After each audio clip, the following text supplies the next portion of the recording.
ఈ ఉదయకాలాన ఓ మంచి విషయాన్ని మనం నేర్చుకుందాం. పేతురు రాసినటువంటి మొదటి పత్రిక 2వ అధ్యాయం 6వ వచనాన్ని చదువుదాం. చాలా సందర్భాల్లో చాలాసార్లు ఈ వాక్యాన్ని ధ్యానం చేశాం. అయితే ఈ దినాన ఒక నూతనమైన విషయాన్ని పరిశుద్ధాత్మ దేవుడు మనకు దయచేయునుగాక. ఆమేన్. మంచిది, చదువుతారా? యాలయనగా ఇదిగో నేను ముఖ్యమును ఏర్పరచబడినదియు అమూల్యమునగు మూలరాతిని సియోనులో స్థాపించుచున్నాను. ఆయన యందు విశ్వాసముంచువాడు ఏ మాత్రమును సిగ్గుపడడు అను మాట లేఖనమందు వ్రాయబడి ఉన్నది. విశ్వసించుచున్న మీకు ఆయన అమూల్యమైన వాడు. విశ్వసింపని వానికైతే ఇల్లు కట్టువారు ఏ రాతిని నిషేధించిరో అదే మూలకు తలరాయి అయిను, మరియు అది అడ్డురాయియు అడ్డు బండయు ఆయను. చాలు. పేతురు గారికి దేవుడిచ్చిన గొప్ప ప్రకటనలు ఎన్నో ఉన్నాయి. అయితే ఆ ప్రకటనలో ఒక విషయాన్ని మాత్రమే మనం చదివాం. ఈ చదవబడిన వాక్య భాగములో మనం చదివితే రాయి రాయి అని కనబడుతూ ఉంది. ఒకటి అమూల్యమైన మూలరాతిని అన్నాడు, రెండవది నిషేధించబడిన రాయి అంటున్నాడు, మూడోది తలరాయి అంటా ఉన్నాడు. ఇంకొంచెం పైకి 5వ వచనాన్ని చదివితే యేసుక్రీస్తు ద్వారా క్షమించండి 4వ వచనాన్ని చదువుదాం. మనుషుల చేత విసర్జింపబడినను దేవుని దృష్టికి ఏర్పరచబడినదియు అమూల్యమును సజీవమునైన రాయగు ప్రభువునద్దకు వచ్చిన వారై యేసుక్రీస్తు ద్వారా దేవునికి అనుకూలములకు ఆత్మ సంబంధమైన బలులు నర్పించుటకు పరిశుద్ధ యాజకులుగా ఉండునట్లు మీరు సజీవమైన రాళ్ల వలె ఉండి ఆత్మ సంబంధమైన మందిరముగా కట్టబడుచున్నారు. ఈ వాక్యము కొత్తగా రక్షించబడిన వాళ్లకు అంతగా అర్థం కాకపోవచ్చు, కానీ ఎదుగుతున్న విశ్వాసులకి తప్పకుండా ఈ వాక్యము తెలిసి ఉండాలి. ఈ వాక్యం యొక్క లోతును గ్రహించే వాళ్ళై ఉండాలి. ఇక్కడ మనకి సజీవమైన రాయి, సజీవమైన రాళ్ళు, అమూల్యమును సజీవమైన రాయి, ఆ సజీవమైన రాళ్ళ వలె నిషేధింపబడిన రాయి, అమూల్యమునకు మూలరాయి అని రాయి రాయి రాయి అని కనబడుతూ ఉంది. ఇంకా కొంచెం పైన మనం చదివినప్పుడు సజీవమునైన రాయియగు ప్రభునద్దకు వచ్చిన వారై అని రాయబడి ఉంది. ఎక్కడికంట? సజీవమునైన రాయియగు ప్రభునద్దకు వచ్చిన వారై. సాతానుడు చాలా తెలివి కలిగినటువంటి వాడు. వాడి తెలివి బహుశా ఎవ్వడికి ఉండదు భూమి మీద. వాడు మహా తెలివి గల్లవాడు. వాడు పిచ్చి జ్ఞానం మామూలు జ్ఞానం కాదు. మనుషుల్ని వెర్రోళ్ళగా చేయడంలో వాడు ప్రదర్శించే ప్రదర్శన మామూలు కాదు. మనుషుల్ని తెలివి తక్కువ వాళ్ళని చేయడంలో వాడు ప్రదర్శించే ఆ యొక్క తెలివి మామూలుది కాదు. వాడు చాలా చాలా కార్యాలు చేస్తాడు. వాడు ప్రజల్ని తప్పుదోవ పట్టిస్తాడు. ఎలాగంటే వాక్యాన్ని చూపించేవాడు తప్పుదోవ పట్టిస్తాడు. యేసుక్రీస్తు ప్రభువారు 40 దినాలు ఉపవాసం ఉండి ఆయన ఆ ఉపవాసాన్ని ముగించుకొని అరణ్యంలో నుంచి వస్తూ ఉన్నాడంట. సాతానుడు వెళ్ళంటాడు కదా, ఆయన ఆకలి కొనగా, ఎవరి ఆకలి కొనగా? ఆయన ఆకలి ఆయనకి తెలుసు, సైతానికి ఎడ తెలుసు? మన ఆకలి మనకు తెలుసా, సైతానికి కూడా తెలుసా? చెప్పండి. మన ఆకలి మనకే తెలుసా, సైతానికి కూడా తెలుసా? మనకే తెలుసు కాదు, సాతానికి కూడా తెలుసు. మన ఆకలి సాతానికి కూడా తెలుసు. ఏది పెడితే వీడు నాకు లొంగుతాడు, ఏది దేవుడు తినొద్దని చెప్పాడో అది తినిపిద్దాం, వాడి ఆలోచనది. మొదటి నుంచి వాడి ఆలోచనదే. తిండి దగ్గర చాలామంది భక్తులు పడిపోయారు. తిండి వలన చాలామంది దరిద్రంలోకి వెళ్ళిపోయారు. తిండి మామూలుది కాదు. తిండికి ఎవళ్ళైనా అలవాటు పడ్డారు అంటే వాళ్ళకి చాలా నష్టం కలుగుతుంది. తిండిపోతులు దరిద్రులగుతారు అని ఉంది. కాబట్టి మనల్ని ఎవరైనా భోజన పదార్థాలకు పిలిచినప్పుడంట పగవారి ఇంట కొవ్విన ఎద్దు మాంసం తినుట కంటే చెప్పండి ప్రేమగల్ల చోట ఆకుకూరలు తినడం మేలంట. ఇదే మాట ఒకళ్ళకి చెప్తే వాళ్ళన్నారు, మేము వాళ్ళ ఇంటికాడ తినలేదుగా. ఎవరింటికాడ తినలా? వాళ్ళ ఇంటికాడ తినలేదు, వాళ్ళు మా ఇంటికి పంపించారు కాబట్టి తిన్నాం. కాదు కాదు కాదు, నువ్వు తినేదానికి లెక్క కట్టే వాళ్ళది ఎప్పుడూ తినకూడదంట. మేము ఎంత పంపించాం, మేము ఇది ఇచ్చాం, అది ఇచ్చాము అని చెప్పే వాళ్ళ దగ్గర ఏది తినకూడదంట. ఎందుకంటే వాళ్ళు లెక్కేస్తున్నారు. పెట్టిన దాన్ని లెక్కేసే వాళ్ళ దగ్గర ఎప్పుడు ఏది తినకండి, ఎక్కడ కూడా. ఎవరైనా ప్రేమతో పెట్టారా, సంతృప్తిగా తినండి. చాలామంది ప్రేమ లేకపోయినా కానీ పెడతారు. పెట్టడం ప్రేమ లేకపోయినా కూడా పెడతారు. ఎలాగా సణుగుకుంటా గొణుక్కుంటా పెడతారు. అవి అరగను కూడా అరగవు. చాలామంది తెలిసే అనుభవాలు ఉన్నాయి, చాలామంది గ్రహిస్తారు. కాబట్టి మన అంశం అది కాదు. కానీ తిండి వలన చాలా నష్టం కలుగుతుంది. సైతానుడు ఎవళ్ళైనా మోసగిస్తాడు. ఆయన ఆకలి కొనగా, ఆయన ఆకలి కొంటే ఆయన దగ్గరికి వెళ్ళి అంటది కదా, ఇదిగో ఈ రాళ్లను రొట్టెలుగా చేసుకొని తిను అంటుంది. ఏనంట? ఈ రాళ్లను రొట్టెలుగా చేసుకొని తిను. ఎందుకని రాళ్లను రొట్టెలుగా చేసుకోమని అంటుంది? ఆయనకి తెలియదా? అదేమనుకుంటుందంటే, దేవుడి మాట కాకుండా అద్భుతం ద్వారా మనిషి బ్రతుకుతాడు అని నిరూపించాలనుకుంటుంది. దేవుని మాట ద్వారా కాకుండా అద్భుత కార్యాల ద్వారా మాత్రమే మనిషి నమ్ముతాడు, లేకపోతే మనిషి నమ్మకం పెరుగుద్దని చెప్తుంది. వెంటనే ఆయన ఏమన్నాడు తెలుసా? అక్కడ ఒక మాట అంటాడు. సైతాన్ అన్న మాటకి ఆయన చెప్పిన మాటకి చాలా వ్యత్యాసం ఉంది. ఏమన్నాడు తెలుసా? మనుషుడు రొట్టె వలన మాత్రము కాదు కానీ, ఎలాగంట, దేవుని నోట నుండి వచ్చు ప్రతి మాట వలన బ్రతుకుతాడు. మనం బ్రతికేది రాళ్ల వలన కాదు, రొట్టెల వలన కాదు. ఎలాగంట? ఒక ఆత్మ సంబంధమైన వ్యక్తి ఎలా బ్రతుకుతాడంట?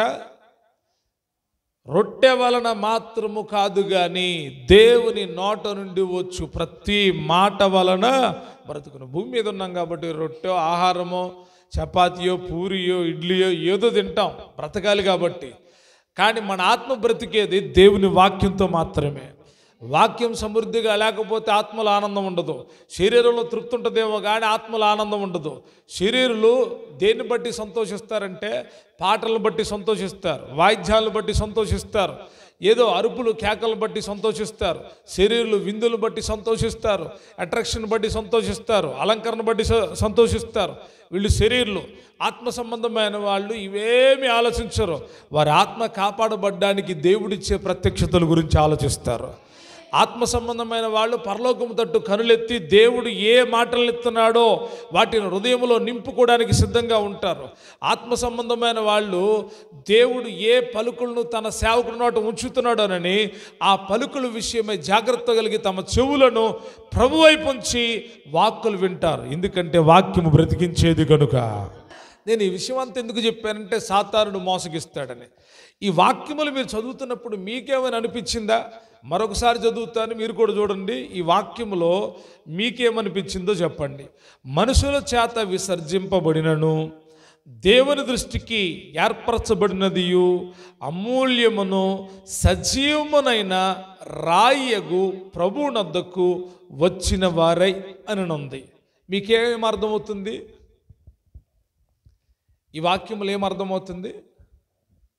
సైతానుడు ఏం చెప్తాడంటే మనిషికి ఒక రాయిని చూపించి, ఇదిగో ఈ రాయి దేవుడే అని చెప్తాడు. ఏం చెప్తాడు? రాయి దేవుడే అంటాడు. చాలామంది దేవుని పిల్లలు కూడా విగ్రహాలకు మొక్కడం, విగ్రహాలను ఆరాధించడం, విగ్రహాల దగ్గర సాగిలపడడం చేస్తూ ఉన్నారు దేవుడి పిల్లలే. అదేమంటే ఏమన్నారు తెలుసా? యేసు ప్రభు వారిది కదండి బొమ్మ, అమ్మది కదండి బొమ్మ. ఒక ఆయన అంటాడు, అయ్యగారు రోజు తంబిగారి మట్టి తింటున్నానండి, దాంట్లో కొంచెం పేడ కూడా కలుపుకొని తినన్న. ఇది పేడ కూడా కలుపుకొని తిని బాగా బలం వస్తుంది. తంబిగారి మట్టి ఏం జరిపోయింది? కాకానికి వెళ్ళి అక్కడ ఉంటుంది మట్టి. ఆ మట్టి ఆ నీళ్ళు తెచ్చుకొని తాగు తిను. డాక్టర్లకు డబ్బులు లేవంట, నీ ద్వారా నన్నకు అది ఫండింగ్ వస్తుంది. ప్రజల్ని తప్పుదో పట్టించడంలో సాతానుడు చాలా తెలివిగలవాడు. ప్రజల్ని తప్పుదాకు తీసుకొని వెళ్తాడు వాడు. ఇక్కడ సజీవమైన రాయగు ప్రభు దగ్గరికి మీరు వచ్చారంటే సైతానుడు ఏం చెప్తాడు తెలుసా? రాత్రిని చూపించి, ఇదిగో వాక్యంలో కూడా ఉందయ్యా, రాయగు ప్రభు నద్దకు, రాయగు ప్రభు నద్దకు. అవునా? ఇప్పుడు ప్రభు రాయి ప్రభునా? చెప్పండి. ఆ ఒక్క మాట చదివితే ఏం అర్థం కాదు. మీరు కూడా సజీవమైన రాళ్ల వలె ఉండి ఆత్మ సంబంధమైన మందిరముగా కట్టబడుచున్నారు. ఇక్కడ సింగిల్ వర్డ్ ఉంది, ఏమనంటే ఆత్మ సంబంధమైన, చదవండి, ఆత్మ సంబంధమైన మందిరములుగా అంటలా, మందిరముగా కట్టబడుతున్నారు. ప్రభు సజీవమునకు రాయి ప్రభు ఎవళ్ళు? యేసుక్రీస్తు ప్రభువారు. ఆయన ఏ రాయి అంట? సజీవమైన రాయి. ఇప్పుడు మీకు బాగా అర్థం కావడానికి చెప్తాను. సైతానుడు ఏం చెప్తాడని చెప్పాను? రాయిని చూపించి రాయి దేవుడే మొక్కు అని చెప్తాడని చెప్పాను. విగ్రహం చేయించి విగ్రహం చూపించి మొక్కు అంటాడు. మరి ఇక్కడ పేతురు గారు ఎందుకు సజీవమైన రాయగు ప్రభువుని అద్దకు వచ్చారు అన్నాడంటే, రాయి అనే మాట కామన్గా ఉంది, కానీ అక్కడ దానికి ముందు ఒక మాట ఉంది. అది ఏ రాయి అంట? తూనిక రాయి కాదు, మూలరాయి కాదు, లేకపోతే మరొక రాయి కాదు, సరిహద్దు రాయి కాదు. రాళ్ళు చాలా ఉన్నాయి, రకరకాలుగా ఉన్నాయి రాళ్ళు. ఇదే రాయి అంట? సజీవమునగు రాయి. అందరూ చెప్పాలి, ఏ రాయి? సజీవమైన రాయి. ఎప్పుడైనా రాయి కదలటం చూసారా? ఒక పెద్ద రాయి వద్దండి, ఒక చిన్న రాయిని తీసుకొచ్చి దాని మీద పెట్టండి. చిన్న రాయి ఒకటి తీసుకొచ్చి అక్కడ పెట్టండి, ఆ గోడ మీద. అది దానంతటికే కదలటం చూసారా? లేదా పెద్ద గాలొస్తుంది, ఊగిపోయి డొల్లుకుంటూ వెళ్ళిపోయి పడిపోవడం చూసారా? ఏంటి చూడలేదు మీరు ఎప్పుడు? ఆ రాయి పెట్టిన చోటే ఉంటుందా, కదిలిపోతుందా? ఆ రాయి ఏమైనా మాట్లాడుతుందా? ఆ రాయి కదలలేదు, ఆ రాయి మాట్లాడట్లేదు, ఆ రాయి ఏమీ చేయట్లేదు. నేను ఎక్కడ పెడితే అక్కడ ఉంటుంది, కదలలేదు, మాట్లాడతలేదు, ఏమీ చేయట్లేదు.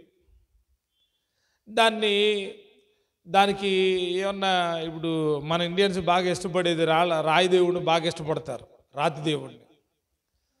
ఏం లేదు, దానికి కత్తి కుంకుమ పూసి పసుపు పూసి పొలం మూలన పెట్టో దేవుడు వెళ్ళాడు అంటే ఏం చేస్తారు చెప్పండి? పరిగెత్తుకుంటూ ఎగబడుకుంటూ వెళ్ళిపోయి ఎటకారం చేసుకుంటా అక్కడ పూజలు మొదలు పెడతారు, ఈ దేవుడి పొలం అని. అంటే రాయికి ఎంత పవర్ ఉంది చెప్పండి? కదల రాయికి చాలా పవర్ ఉంది, కానీ మనము చదివే రాయి సజీవమైన రాయి. గట్టిగా సూత్రం చెల్లిద్దాం. సజీవము అనే మాట అర్థం ఏంటంటే నిత్యము బ్రతికేవాడు. శిష్యులు నిలబెట్టి అడిగాడంట, బాయ్ నా గురించి జనాలు ఏమనుకుంటున్నారు? నా గురించి జనాలు ఏమనుకుంటున్నారు అడగాలంటావా? ఆయన అవసరమా? అడిగి తెలుసుకోవాలా? కొన్ని విషయాలు తెలుసుకోవాలి, అడిగి తెలుసుకోవాలి. ఏమనుకుంటున్నారు జనాలు? కొన్నిసారి జనాలు ఏమనుకుంటే మనకెందుకు అనుకుంటాం? కాదు, జనాలు ఏమనుకుంటున్నారో తెలుసుకోవాలి. నేను అప్పుడప్పుడు కొంతమందిని అడుగుతా, ఏమనుకుంటున్నారు జనాలు అని. ఎందుకంటే పిచ్చి జనం మామూలు వాళ్ళు కాదుగా. పిచ్చి కుక్కలాగా కుక్క కరిస్తే ఒక టైపులో ఉంటారు, కరవపోతే ఇంకోలాగా ఉంటారు. అవసరాన్ని బట్టి ఒక్కొక్క టైపులో మాట్లాడతారు. కాబట్టి తెలుసుకోవాలి. యేసుప్రభువారు అన్నాడు, బాయ్ జనాలు ఏమన్నారు? లోకములో చాలా రాళ్ళున్నాయి, పెద్ద పెద్ద రాళ్ళున్నాయి, కొలవబడుతున్న రాళ్ళున్నాయి, జయానికి గుర్తుగా పెట్టిన రాళ్ళున్నాయి, మొక్కబడుతున్న కొలువు చేయించుకుంటున్న రాళ్ళున్నాయి. ఆ రాళ్ళు కదలలేదు, ఆ రాళ్ళు మాట్లాడట్లేదు, కానీ నా ప్రభువారు సజీవమైన రాయి. శిష్యుల్ని అడిగాడు, ఏమనుకున్నారు ప్రజలు నన్ను గురించి? ఏమనుకున్నారంటే వాళ్ళన్నారు, అయ్యా నువ్వు మోసేవి అనుకుంటున్నారు, నువ్వు ఏలియావి అనుకుంటున్నారు, ప్రవక్తల్లో ఒక్కడివి అనుకుంటున్నారు అని ఈ రీతిగా వాళ్ళు సమాధానాలు చెప్తుంటే యేసయ్య నేరుగా వాళ్ళతో ఏమన్నాడు తెలుసా? అసలు మీరేమనుకుంటున్నారు అన్నాడు. ఏనంట? అసలు మీరేమనుకుంటున్నారు? కొంతమందికి సేవకుడి గురించి మాట్లాడేటప్పుడు తగిన అభిప్రాయం ఉండదు, దేవుడి గురించి మాట్లాడేటప్పుడు తగిన అభిప్రాయాలు ఉండవు. దేవుడి గురించి మీ అభిప్రాయం ఏంటంటే దేవుడండి అంతే అంటారు. కొంతమంది దేవుళ్ళు ఒక దేవుడు అండి అంటారు. వాళ్ళకి సరైనటువంటి అవగాహన లేదు. కానీ పేతురికి ఆ దినాల్లోనే ఓ గొప్ప ప్రత్యక్షత దొరికింది. పేతురు ఏమన్నాడు తెలుసా? వాళ్ళందరూ ఏమేమి మాట్లాడుకుంటుంటే, ప్రభా నీవు సజీవుడవైన దేవుని కుమారుడవు. చెప్పాలి గట్టిగా, సజీవుడవైన దేవుని కుమారుడవు. పేతురికి అర్థమైంది, ఆయన సజీవుడు, యుగ యుగాల్లో ఉండేవాడు, నిన్న నేడు నిరంతరము మారని దేవుడు, అయినా మార్పు లేని దేవుడైనా ఏ కాలములోనైనా ఆయన మారిపోయే దేవుడు కాదు. కాలాలు మారొచ్చేమో, రోజులు మారొచ్చేమో, గడియలు మారొచ్చేమో, కానీ మారని మార్పు లేని దేవుడు యేసు ప్రభువారు మాత్రమే. ఈయన సజీవమైన రాయి అయి ఉన్నాడు. మనమందరం ఎక్కడికి వచ్చామో తెలుసా? సజీవమునగు ప్రభువునగు సజీవమైన రాయగు ప్రభువునొద్దకు వచ్చాము. మామూలు చోటుకు మీరు రాలా, సజీవమైన రాయి. ఈ రాయి నిషేధించబడింది, ఈ రాయి కొట్టబడింది, ఈ రాయి గాయపరచబడింది, ఈ రాయి మీద ఉమ్ము వేశారు, ఈ రాయికి తల మీద ముళ్ళ కిరీటాన్ని పెట్టి కొట్టారు, ఈ రాయి వేసుకుని అంగీని చించి హేళన చేశారు, ఈ రాయి ఎంతో మంది చేత కొట్టబడింది, అవమానపరచబడింది. అయితే ఈ రాయే మూల రాయిగా మారింది. గట్టిగా స్తోత్రం చెల్లిద్దాం. నిషేధించబడిన రాయి తలకేమైందంట? మూల రాయి అయింది. రాయి ఎప్పుడైనా ఏడవడం చూసారా? రాయి ఎప్పుడైనా కన్నీళ్లు పెట్టడం చూసారా? రాయి ఎప్పుడైనా దుఃఖపడడం చూసారా? కనపడదు కదా. కానీ యేసయ్య దుఃఖపడ్డాడు, యేసయ్య గాయపరచబడ్డాడు, యేసయ్య నల్లగొట్టబడ్డాడు. ఎందుకంటే మన పాపాల నిమిత్తం ఆయన నల్లగొట్టబడ్డాడు. మన దోషములను, మన అతిక్రమములను ఆయన మీద వేసుకొని మనలను సజీవమైన రాళ్లుగా చేశాడు ఆయన. గట్టిగా చెప్దాం, ఆయన సజీవమైన రాయంట. ఆయన పిల్లలైన వాళ్ళు ఎలా ఉన్నారు తెలుసా? యేసుక్రీస్తు ద్వారా దేవునికి అనుకూలములకు ఆత్మ సంబంధమైన బలులు అర్పించుటకు పరిశుద్ధ యాజకులుగా ఉండునట్లు మీరు సజీవమైన రాళ్ళు. గట్టిగా స్తోత్రం చెల్లిద్దాం. మీరు సజీవమైన రాళ్ళు. ఎప్పుడైనా చూడండి, ఓ చెట్టు కొమ్మ తీసుకొని మీరు కొట్టారనుకో, ఆ కొమ్మకి గాయమవుతుంది.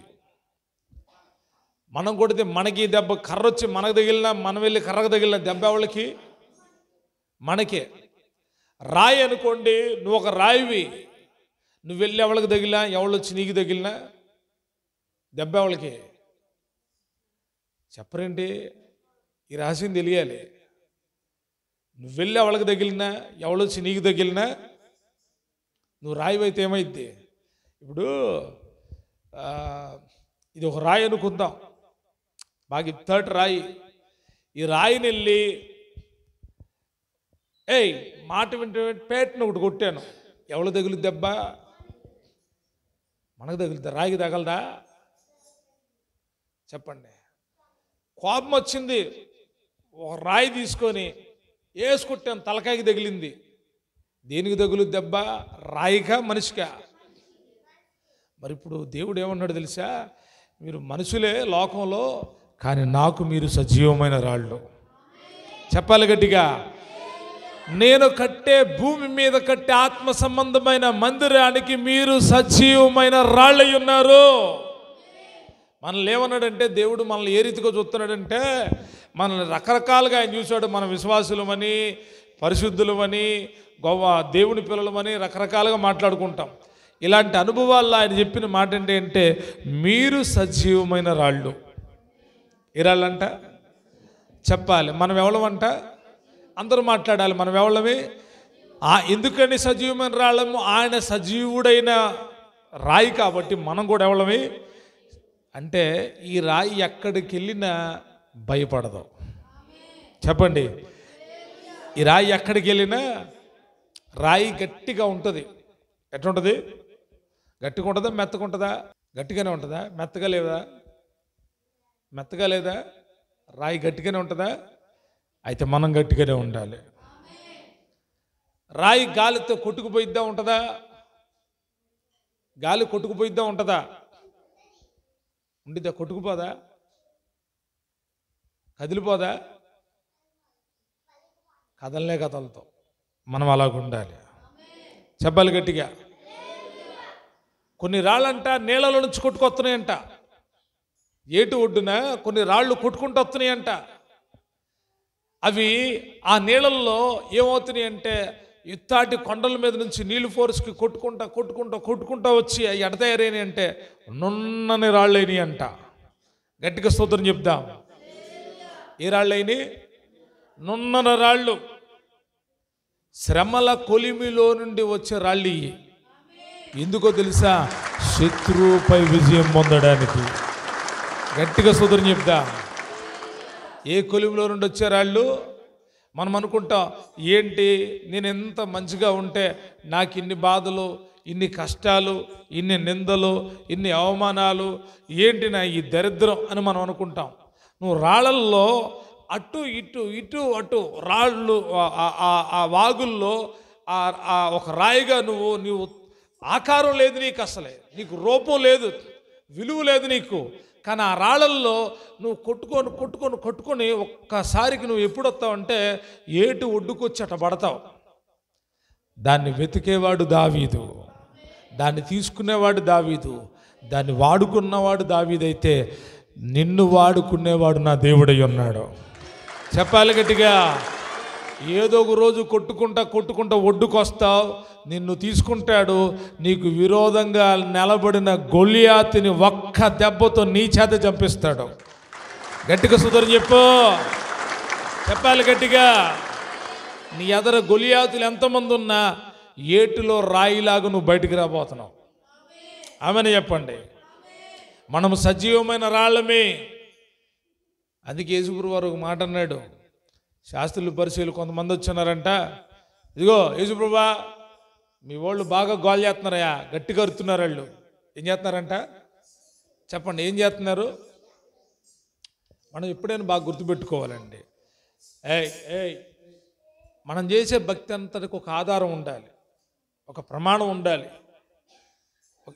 ఒకటేముండాలి?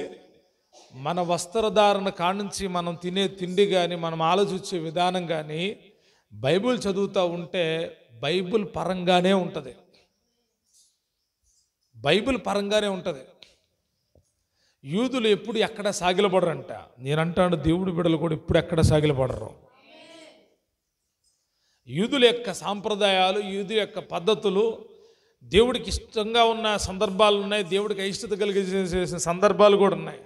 అయితే ఆ ఇష్టమైన సందర్భాలు ఏంటో మనం తెలుసుకోవాలి. యూదులు ఎలాగ దేవుణ్ణి వెతికారో, ఇజ్రాయెల్ ప్రజలు దేవుణ్ణి ఎలా సమీపించారో మనం గుర్తెరగలిగితే మనకు అన్ని విషయాల్లో జయమే దొరుకుతుంది.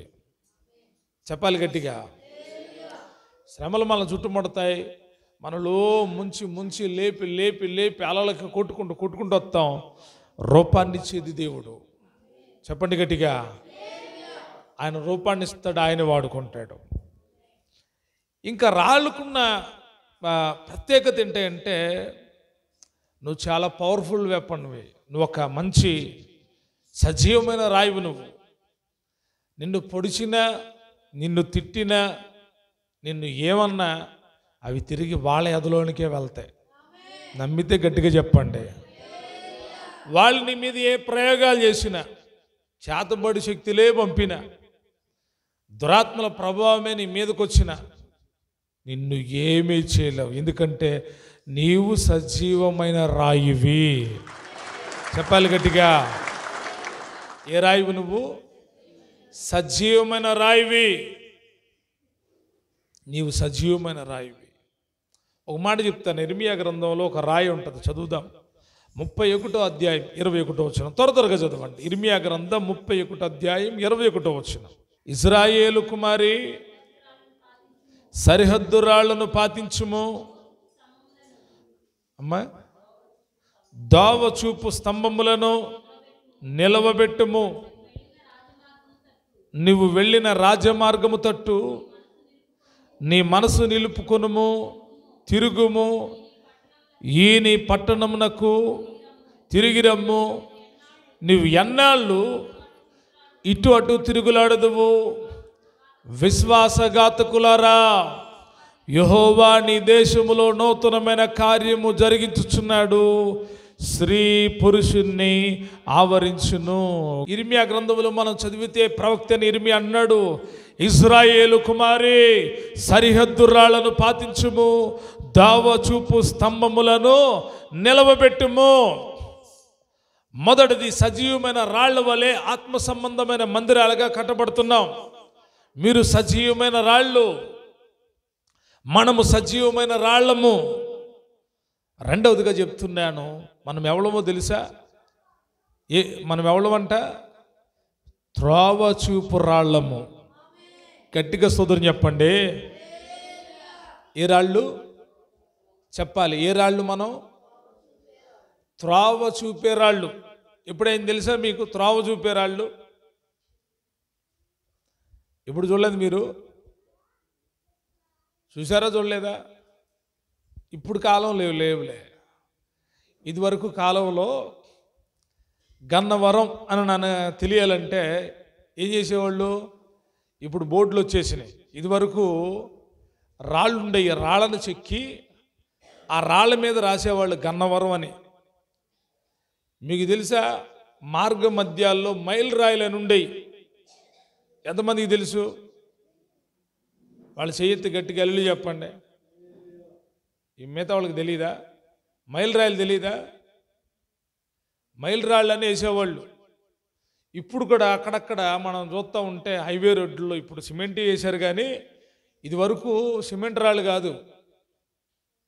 మనం ఇళ్ళకి సరిహద్దు రాళ్ళు వస్తాం కదా, అటువంటి రాళ్ళు, పెద్ద రాళ్ళు పెట్టేవాళ్ళు. ఎందుకు? అవి ఏం చెప్పించాయంటే దోవ చూపించే రాళ్ళు అయ్యి. గట్టిగా చెప్పండి. ఎక్కడికి దోవ చూపిస్తే? ఎక్కడికి దోవ చూపిస్తే? నువ్వు విజయవాడ వెళ్ళాలంటే ఇది విజయవాడ వెళ్ళే దోవా అని చూపిస్తే. ప్రభు మనల్ని ఏమన్నాడు తెలుసా? ఇజ్రాయేలు కుమారి సరిహద్దు రాళ్లను పాతించుము, దోవ చూపు స్తంభములను నిలవపెట్టుము. గట్టిగా స్తోత్రం చెల్లిద్దా. ఎందుకో తెలుసా? ప్రజలు ఎలాగున్నారు తెలుసా? ప్రజలు అటు ఇటు తిరుగులాడుతున్నారు. దారి తెలియట్లా ప్రజలకి. ఎటు వెళ్ళాలో తెలియట్లా, ఎక్కడికి వెళ్ళాలో తెలియట్లా. అటు కాసేపు ఇటు కాసేపు, అటు కాసేపు ఇటు కాసేపు. స్థిరత్వం లేదు. ఎందుకో తెలుసా? వాళ్ళ స్థిరులైపోయారు, వాళ్ళకి దారి కనబడట్లేదు. అందుకే ప్రవక్త అన్నాడు, ఇజ్రాయేలు కుమారి సరిహద్దు రాళ్లను పాతించుము, దావ చూపు స్తంభములను నిలబెట్టు. వాళ్ళకి దారి కనబడుతుంది. కొంతమంది దారి కనపడతలేదంట. అంటాడు, నువ్వు ఎన్నాళ్ళు వరకు ఇటు అటు తిరుగులాడతావు విశ్వాసఘాతకులారా. ఏనంట? విశ్వాసఘాతకులారా అన్నాడు. ఎన్నాళ్ళు అటు తిరుగుతారు? స్థిరం ఉండదు కొంతమందికి. అటు ఇటు, ఇటు అటు, ఇటు అటు, ఇటు అటు, ఇటు అటు, చంచలత్వం. ఏలి అన్నాడు, ఎంతవరకు మీరు రెండు తలంపుల మధ్య ఉంటారు? ఉంటే బయలుతో ఉండండి, లేకపోతే నా దేవుడితో ఉండండి. ఎన్నాళ్ళ వరకు? వాళ్ళతో ఛాలెంజ్ చేస్తున్నాడు.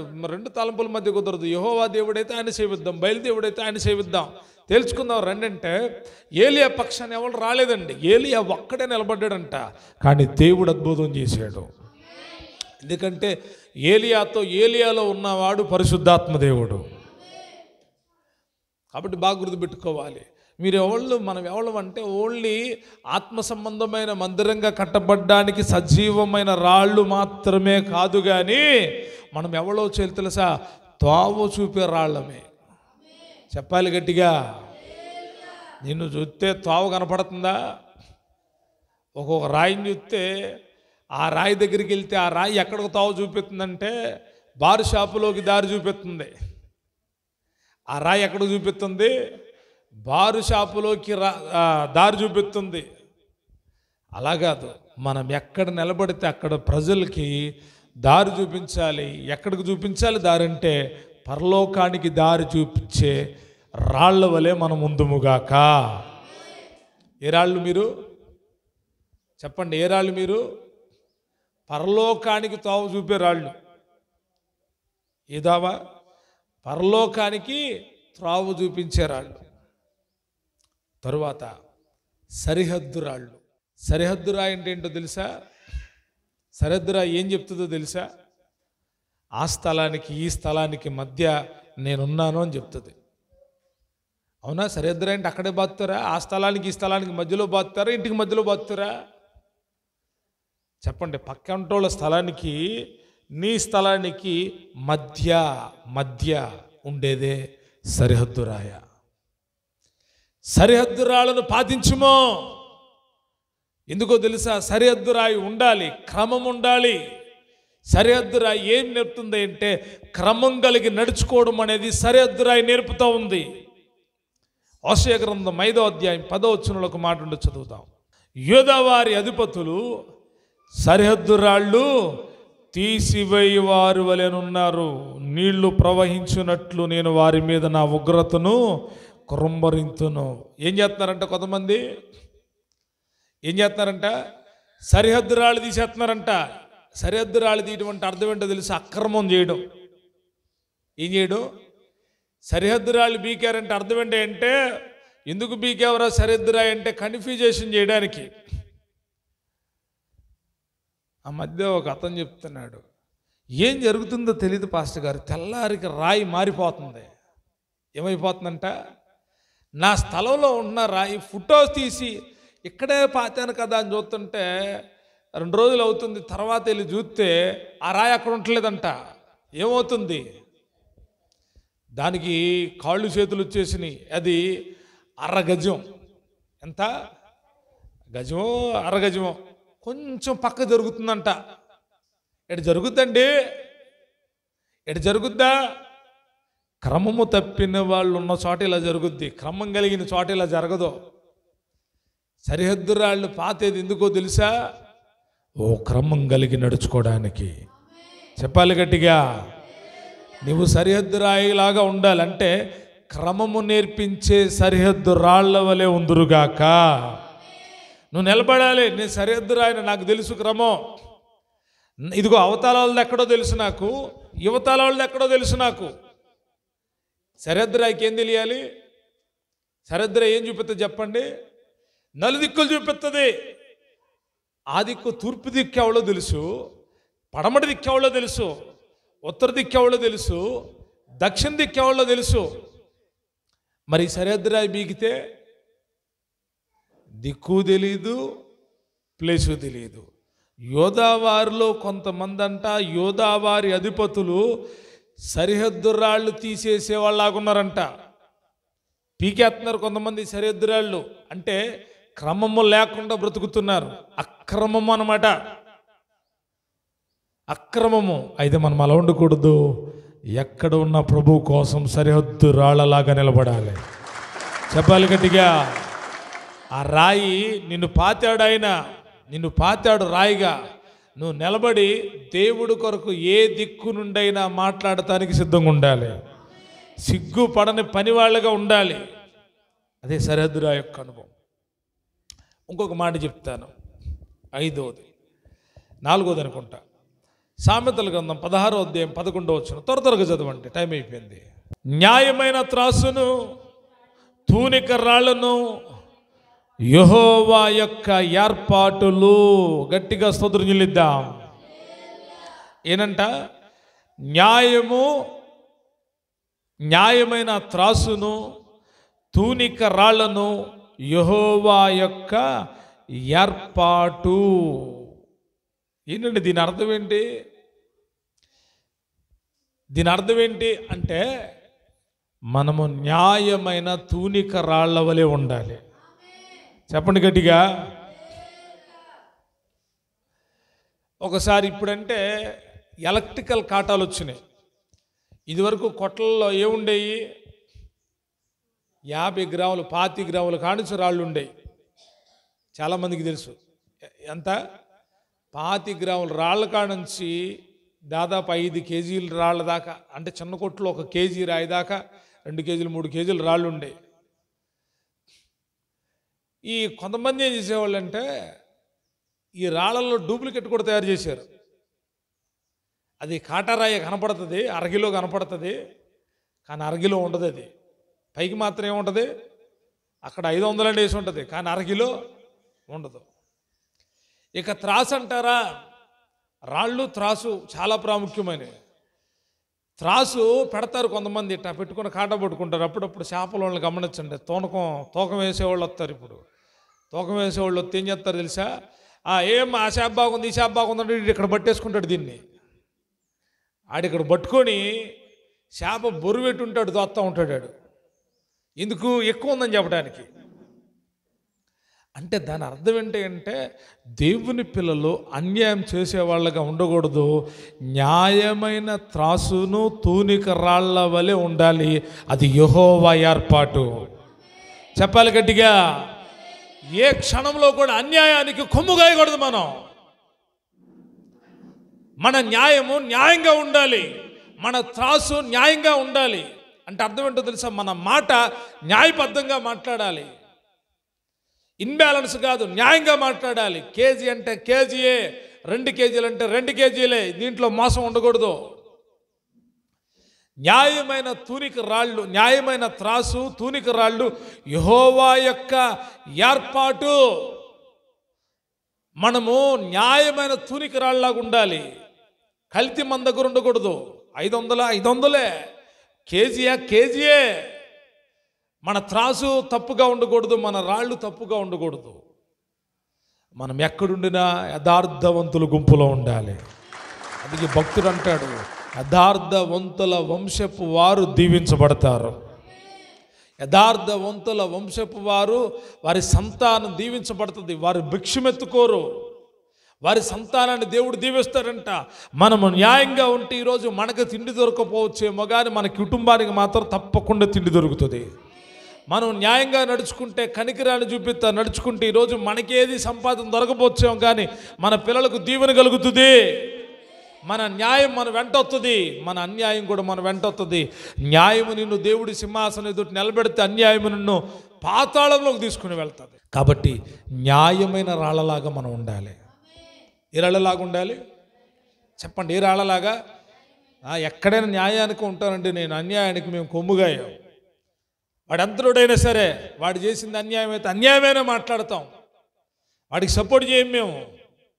ఏ పరిస్థితుల్లోనైనా మా వల్ల కాదు అది. ఎందుకంటే దేవుని ఏర్పాటులో మేము ఉన్నాం. న్యాయము పలకడానికి దేవుడు మమ్మల్ని నియమించిన రాయలం మేము. చెప్పండి. చెప్తున్నాడు కదా, నేను ముందు చెప్పాను, నువ్వు న్యాయంగా ఉంటే నీ మీద వచ్చి నిన్ను కొట్టినోడికి ఆడికి దెబ్బ తగులు తప్ప నీకేం కాదు. నీకు రక్తం కారేటట్టు కొట్టచ్చు, కానీ ఆ దెబ్బ వాడికి, వాడి కుటుంబానికి తగులుతుంది. ఎందుకో తెలుసా? నీవు న్యాయమైన రాయువు కాబట్టి. గట్టిగా స్తోత్రం చెల్లిద్దాం. 5వ ఒక మాట చెప్పి ముగిస్తా, చదువుదాం. 1 సమూయేలు గ్రంథం 17వ అధ్యాయం 40వ వచనం. తన కర్ర చేతబట్టుకొని ఏటి లోయలో నుండి 5 నున్నని, సన్నని కాదమ్మా, నున్నని రాళ్లను ఏరుకొని తన యొద్దనున్న చిక్కములో నుంచుకొని ఒడిశాల చేతబట్టుకుని ఆ ఫిలిష్తీని చేరువకు పోయెను. గట్టిగా స్తోత్రం చెల్లిద్దాం. ఏ రాయి అంటే ఈ రాయి? చెప్పాలి. ఏ రాయి? నున్నని రాయి. అందరూ చెప్పండి. ఏ రాయి? నున్నని రాయి. ఏ రాయి? నున్నని రాయి. ఎక్కడుందంట? ఏటి యొద్ద. ఎక్కడ? ఏటి యొద్ద. నీళ్ళకి అటుకొట్టబడి ఇటుకొట్టబడి ఆ నీళ్ళల్లో కొట్టుకుంటా అది ఎలాగ మార్చబడిందో తెలుసా? నున్నగా మార్చబడింది. ఎప్పుడైనా వాగుల దగ్గరికి వెళ్ళారా?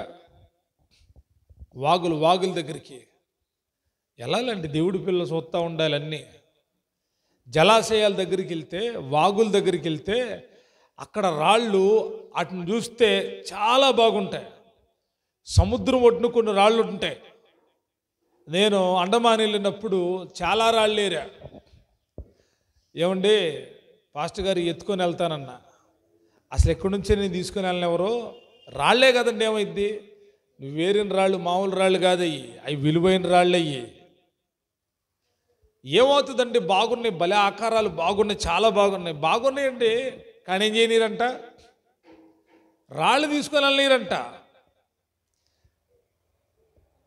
ఇప్పుడు ఒక ఆయన అంటాడు, పాస్టర్ గారు బాగా కలిసి రావాలంటే ఏం చేయాలి? ప్రార్థన చేసుకోయన్న. కాదండి, మా ఇంటికి జ్యోతిష్కుడు వచ్చాడు, పచ్చరాయి ఇచ్చాడు నాకు.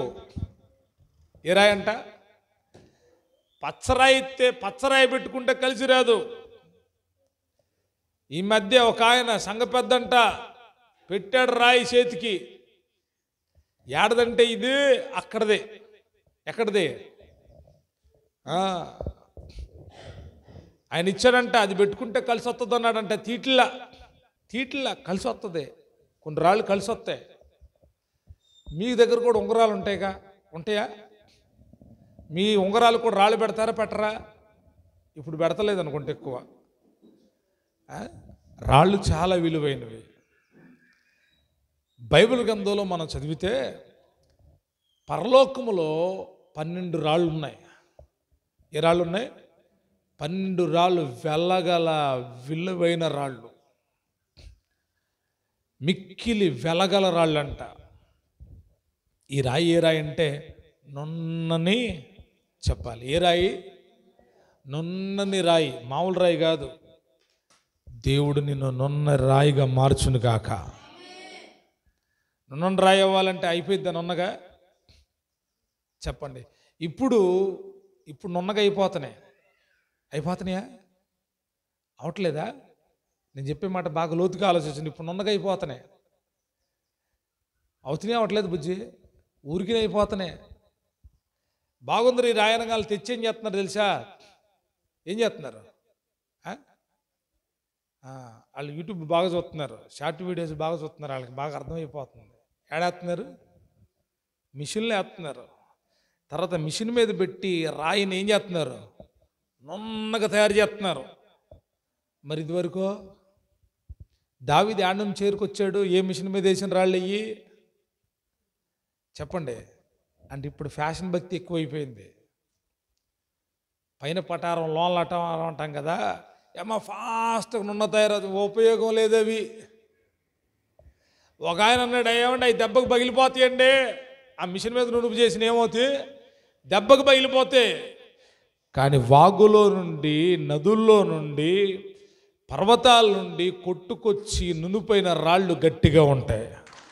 నమ్మితే గట్టిగా సోదరుని చెప్పండి గట్టిగా. దేవుడి కొరకు ఎన్ని శ్రమలు అనుభవించావు నువ్వు? ఎన్ని నిందలు అనుభవించావు? ఎన్ని కష్టాలు అనుభవించావు? దేవుడి కొరకు నీ శరీరం ఎంత శ్రమ పడింది? దేవుడి కోసం ఎంత చెమటోర్చావు? ఎన్ని పర్వతాలు దాటావు? ఎన్ని వాగులు దాటాలి. నువ్వు శ్రమల గుండా బయటకు వస్తూ ఉంటే, శ్రమల కొలుములో నుంచి బయటకు వస్తూ ఉంటే నిన్ను నునుపుగా చేసేది దేవుడే. చెప్పాలి గట్టిగా. అసలు మీరు ఒకసారి వాగుల దగ్గరికి వెళ్ళి చూడండి. అప్పుడప్పుడు వాటర్ ఫాల్స్ ఉంటాయి. చాలామంది ఆ నీళ్లు చూసి, అబ్బో ఏం నీళ్ళు రా ఆయన, అమ్మా ఎంత బాగున్నారు అంటాడు. నేను అయ్యి ఎత్తుకుని రాళ్ళు ఎత్తుకుతూ ఉంటా. ఒకసారి ఆదిలాబాద్ వెళ్ళా, పెద్ద వాగు. ఆ వాగులో ఏరుతూ ఉంటే భలేగున్నాయి రాళ్ళు, మామూలుగా లేవు. ఆయన అన్నాడు, పాస్టర్ గారు ఏంటి ఎక్కడ ఎత్తుకుతున్నాయి ఏంటి అన్నాడు. ఏం లేదు, బాగుంటున్నాయి రాళ్ళు అని. ఆ ఏరియాలోనంట ఒకడికి వజ్రం దొరికిందంట. వజ్రం రాయి దొరికిందంట. నాకు తెలియదు. నేనే మామూలుగా సరదాగా వెళ్ళాను అనుకోండి, రాళ్ళు ఏరుతూ ఉంటా నేను. భలే మృదుత్వంగా ఉంటాయి. కొన్ని రాళ్ళు బ్రౌన్ కలర్లో ఉంటాయి, కొన్ని రాళ్ళు తెల్లగా ఉంటాయి, చాలా బాగుంటాయి. ఏరుతూ ఉంటాయి. ఇక్కడ దొరికిందన్న, ఏంటి ఏరదామా అన్న. దొరికితే బాగుండు 4 రాళ్ళు అంటున్నాడు ఆయన. ఎంత రాయి ఇంత లావు రాయి కాదు అది. ఇంత ఉంటే చాలు, కోట్ల రూపాయలు అది. అవునా? వెలగల రాళ్ళు, విలువ కలిగిన రాళ్ళు ఎంత ఉంటే అవి ఎవరి ద్వారా వస్తాయి? చెప్పండి. ఏరుకోండి అని చెప్పి యాకోబు గారు తయారు చేసేస్తాడా? ఎక్కడి నుండి వస్తాయి? సృష్టిలో దేవుడు దాచిపెట్టాడు. వాటిని అనుకూల సమయంలో విడుదల చేసే దేవుడే. చెప్పాలి గట్టిగా. ఎలా తయారవుతాయి ముత్యాలు, వెలగల రాళ్ళు ఎక్కడి నుంచి వచ్చినాయి? ఆకాశంలో ఉడుబడియా? భూమిలోనే ఉన్నాయి. వాటిని దేవుడు ఎక్కడో దాచిపెట్టాడు. వెతికిన వాళ్ళకు దొరుకుతూ ఉన్నాయి. కొట్టుకొచ్చినవన్నీ కూడా కనబడుతున్నాయి. అదృష్టం కొద్ది వాళ్ళు వరిస్తూ ఉంది. అవి విలువ కలిగిన రాళ్ళు అవి. అయితే ఇక్కడ మనం మాట్లాడుతున్న రాయి నునుపైన రాయి. అందరూ చెప్పాలి, ఏ రాయి? నున్నని రాయి. ఎందుకు ఈ రాయి నునుపు చేయబడిందంటే శత్రువుని ఎదుర్కోవడానికి. చెప్పండి గట్టిగా. ఎందుకు దేవుడు నీకు భక్తి నేర్పుతున్నాడంటే నువ్వు అపవాది తంత్రాలను ఎదుర్కోవాలి, సాతాను క్రియల మీద దాడి చేయాలి. గొలియాతు ఎదర ఎవడు నిలబడలేకపోతున్నాడు? రాజు నిలబడలేకపోయాడు, సైన్యం నిలబడలేకపోయింది. ఓ చిన్నవాడు 5 రాళ్ళు ఏట్లో ఏరుకొని సంచులు వేసుకొని, నున్న రాళ్ళు ఏరుకొని సంచులు వేసుకొని యుద్ధానికి వెళ్ళిపోతున్నాడు. అతని దగ్గర ఉంది 5 రాళ్లే, వాడింది ఒక్క రాయే. విజయము ఇశ్రాయేలు అంతటి కలిగింది. గట్టిగా సొద్దుని వెళ్ళిద్దా. ఎందుకు దేవుడు నిన్ను నునుపుగా చేస్తా ఉన్నాడో తెలుసా? ఒకరోజు వాడతాడు నిన్ను. ఆయన వాడే టైం వస్తుంది. ఆయన వాడడం మొదలుపెట్టినప్పుడు శత్రువులపై విజయం కలుగుతుంది. దావీదుకి జయమన్నట్టుగా నీ నామం, నీ పేరు కనపరచబడుతుంది. చెప్పాలి గట్టిగా. కాబట్టి మనం దేవుని కొరకు రాళ్ల వలె జీవించుదుముగాక.